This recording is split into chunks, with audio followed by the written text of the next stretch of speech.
Bonjour à tous, bienvenue dans cette nouvelle vidéo.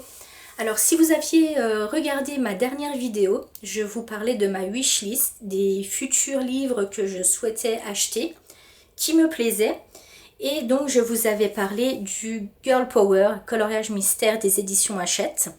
Alors j'ai un petit coup de gueule à passer, donc rien à voir avec le livre, hein. Franchement le livre est top.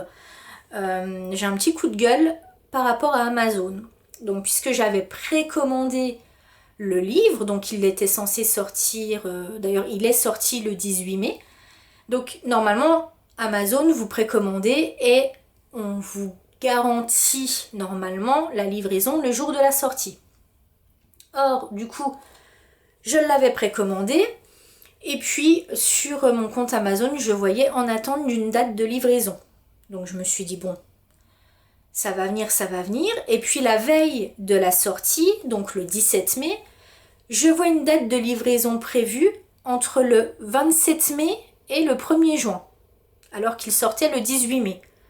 Alors je me dis, bah là, j'annule la commande et puis j'irai le chercher chez Cultura directement, ça ira beaucoup plus vite puisque je l'aurai le lendemain. Donc j'annule la commande, donc ça c'était le 17 mai, hein, la veille de la sortie.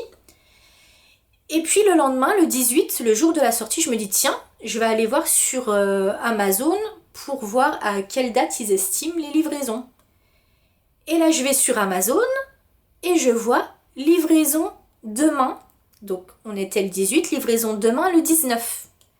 Donc je le recommande. Alors que si je l'avais précommandé, je l'aurais eu entre le 27 mai et le 1er juin. Donc je le recommande. C'est arrivé également à une abonnée que j'ai sur Instagram, donc je lui ai conseillé de faire la même chose, puisqu'elle avait les mêmes délais de livraison que moi qui étaient annoncés. Et du coup, elle a annulé sa commande, elle l'a recommandé. Donc elle avait le Girl Power et je crois le Grand Carré frères et sœurs. Donc elle a fait pareil. Et elle l'a eu également le lendemain, comme moi. Donc petit coup de gueule vis-à-vis d'Amazon, je trouve pas ça très sérieux. Et dans ma wishlist, je vous avais également parlé du livre de Teresa Goodridge. Donc je vais vous montrer si j'arrive à vous le mettre sur le téléphone. C'était le Village Charm de Teresa Goodridge, donc qui était censé sortir le 27 mai. Voilà, je vous montre la couverture. Donc là pareil, j'avais en attente d'une date de livraison. Et puis, donc c'est toujours en attente d'une date de livraison. D'ailleurs, je ne sais pas si vous allez voir. Voilà, commande reçue, nous vous enverrons un email lorsque nous connaîtrons les délais de livraison estimés. Alors là, je suis un petit peu en colère, déjà parce que le livre sortait le 27 mai. On est quand même là, on est le 1er juin. Et quand on cliquait sur l'article, eh bien ça nous mettait temporairement en rupture de stock. Nous ne savons pas quand est-ce que nous serons réapprovisionnés, alors que le livre vient de sortir. Donc là, à l'heure actuelle, je ne sais pas quand est-ce que j'aurai ma commande. Et quand on clique sur l'article, il est vendu par un vendeur tiers au prix de 13 €. Alors que normalement, le livre, il coûte 6 € et des poussières. Alors je trouve pas ça très sérieux. J'ai dans ma wishlist, j'ai le blog graffiti qui sort le 29 juin et j'ai le livre de Anna Carlson qui sort début juillet. Donc pareil, c'est écrit en attente d'une date de livraison. Je me dis si c'est pareil, eh ben, je suis pas prête d'avoir mes bouquins. Donc c'est mon petit coup de gueule du jour. Je trouve pas ça très sérieux de la part d'Amazon. J'avais déjà entendu plusieurs coloristes à qui c'était arrivé, mais comme moi ça ne m'était jamais arrivé, je me disais oh elles exagèrent un petit peu et tout ça, mais en fait pas du tout. Ça m'arrive à moi.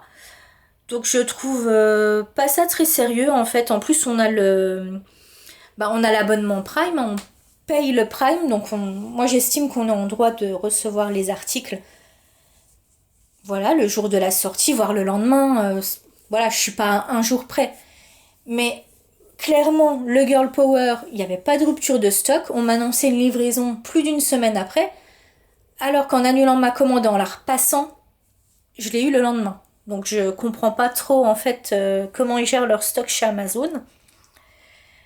Donc voilà, petit coup de gueule. Dites-moi dans la barre des commentaires si ça vous est déjà arrivé. Je trouve pas ça très sérieux. Mais sinon, le livre Girl Power, franchement, il est magnifique. Je vais vous montrer. J'ai déjà fait 2 colos dedans. En fait, on a vraiment envie de tous les faire. Je crois que c'est un des rares livres où j'ai vraiment envie de faire tous les colos qui sont dedans.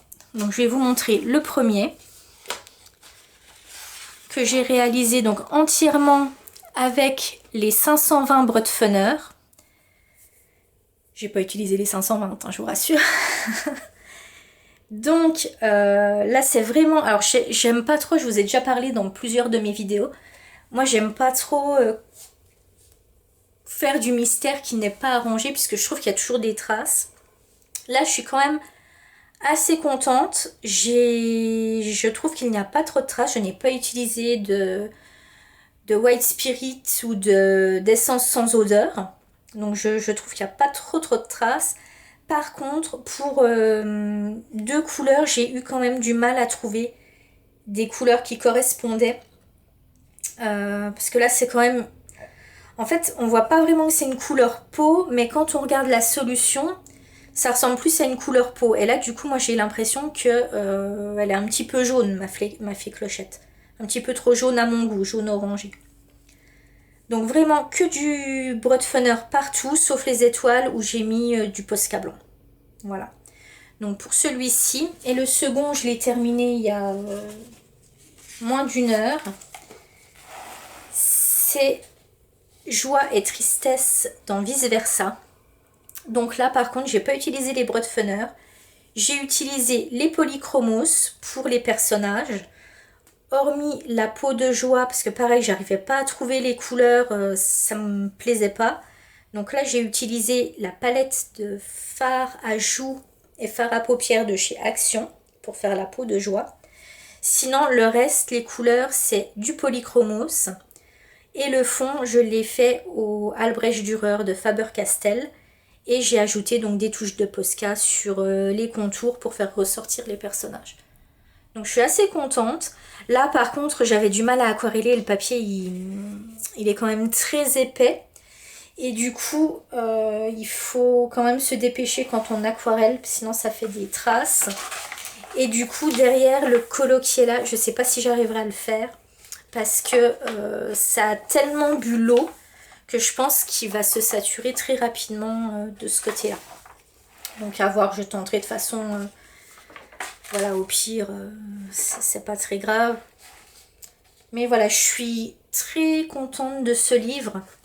Il faudra juste que j'achète des pochettes pour mettre les pochettes transparentes. Parce que les feuilles, ça me saoule un peu. Et puis le fard à paupières et le fard à joues de chez Action, si on ne le protège pas, en fait, ça va se mettre sur la page d'à côté. Donc c'est pas le bon plan. Par contre, bah, les Albrecht Dürer, non, pas les Albrecht Dürer, pardon, les Brotfunner, en coloriant comme ça, c'est vrai qu'on a beaucoup de dépôts, donc j'avais du dépôt de crayon partout sur mon bureau. Donc c'est ça un petit peu le point qui me dérange un petit peu. Mais je suis très satisfaite du rendu, puisque d'habitude, je trouve, enfin pour ma part, quand je vois les colos passer sur Insta, je trouve qu'il y a beaucoup de traits de crayon. Et là, je trouve qu'il n'y en a pas tellement ou très peu. Donc c'est une bonne surprise. Je vous conseille les Brotfunner pour faire les colos mystères. Je trouve que c'est rapport qualité-prix. Ça va. Par contre, c'est vrai qu'on les use très très rapidement. Il faudra que je vous montre dans une prochaine vidéo. Après avoir fait un seul colo, donc après avoir fait la fée clochette, voilà, je trouve qu'on a quand même... on les use très très rapidement. Alors que, à contrario, Joie et Tristesse que j'ai fait au polychromo, donc par contre j'ai pas appuyé comme une folle. Hein. J'ai fait du couche par couche avec les polychromos. Et là on les utilise quasiment pas en fait. Il n'y a pas vraiment d'usure, je trouve, par rapport au Brotfunner quand on appuie plus fortement. Voilà, bah écoutez, c'est tout pour cette vidéo. Donc mon petit coup de gueule vis-à-vis d'Amazon. Si vous avez déjà été dans ce cas, n'hésitez pas à me le dire, à commenter. Et puis voilà, on se retrouve très prochainement dans une nouvelle vidéo. A plus, bye!